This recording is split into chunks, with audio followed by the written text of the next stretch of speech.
Professional wrestling lost a legend today in Scott Hall or Razor Ramon, depending on how you remembered him. And I'll talk about how he did actually tie in to NASCAR culture coming up next.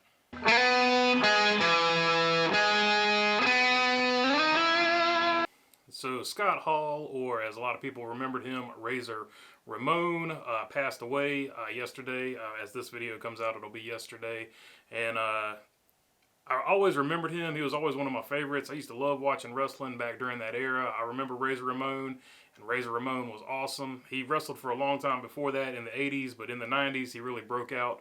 Late 80s, early 90s as Razor Ramon, and he was just, man, that character was really awesome. It was based on Tony Montana from Scarface.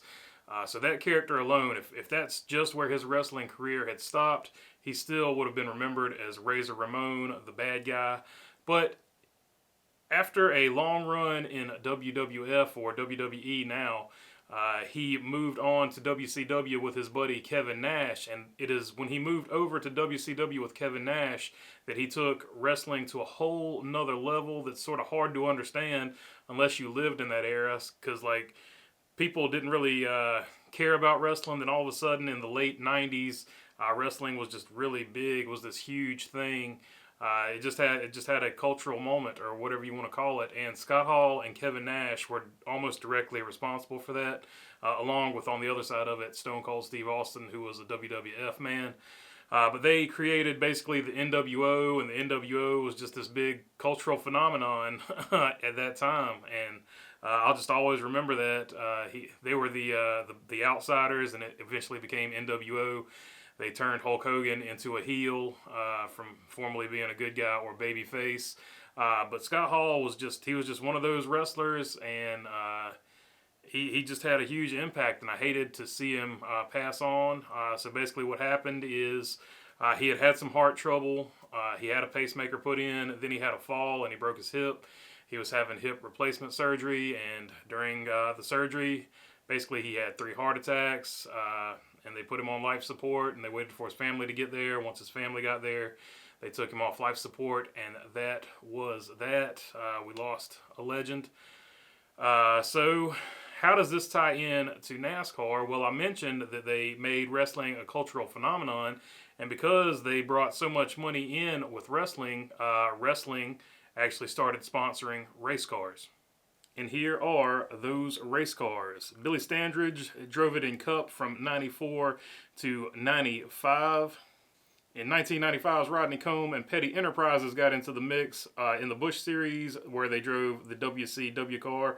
Kyle Petty, of course, was a guest on the NWA Starrcade in 1984. So I guess that is sort of what piqued his interest in it. In 1996, Greg Sachs, Bill Engel, and Steve Grissom, along with Elliott Sadler in the Gary Bechtel-owned team, delivered the WCW their only wins in the Busch Series. Those wins were by Grissom at Daytona and by Greg Sachs at Talladega. And just as a side note, Jason Keller that year also ran a Slim Jim, ooh yeah, Macho Man, which is why I'm wearing the shirt today, car at Rockingham. So that was a really cool era. And Kyle Petty was actually in 1997 an honorary member of the New World Order, and they ran that NWO car. That's the one I remember, the NWO car for Kyle Petty, 96 and 97. So that was really cool. The next one on the list is Lance Hooper in 1998 at Dover. He drove the WCW car. In 1999, Jerry Nadeau drove the WCW scheme in Cup, and he was when he was replaced, Steve Grissom once again, along with Stacey Compton, they drove that same MB2 car with the WCW scheme on it, and they were referred to as Jerry Flynn and El Dandy of the NASCAR scene. Those two wrestlers a little bit before my time. I don't get that one. In 2000, Wally Dallenbach drove the WCW car in Cup for Galaxy Motorsports, and the final person to drive was the Busch Series driver Blaze Alexander, the late Blaze Alexander. He drove the WCW track phone car, which featured wrestlers like Vampiro and Jeff Jarrett, who were cross-promoting a track phone, and he did that in 2000. So, of course, without Scott Hall or Kevin Nash or any of the guys from that era, those sponsorships would not have been possible in Cup, and those were some of literally my favorite paint schemes. Of course, they didn't always race very well, but I just always will remember those paint schemes as being amazing, and they wouldn't have been possible without Scott Hall, Kevin Nash, guys like that. So it's really, I hate to see a legend like that pass on. Of course, Scott Hall had substance abuse issues throughout his life. So he wasn't a perfect person, but he had an awesome quote for this. He said, "The last perfect person to walk this earth was nailed to a cross." So I thought that was always a great quote, which means everybody should get a second chance in life.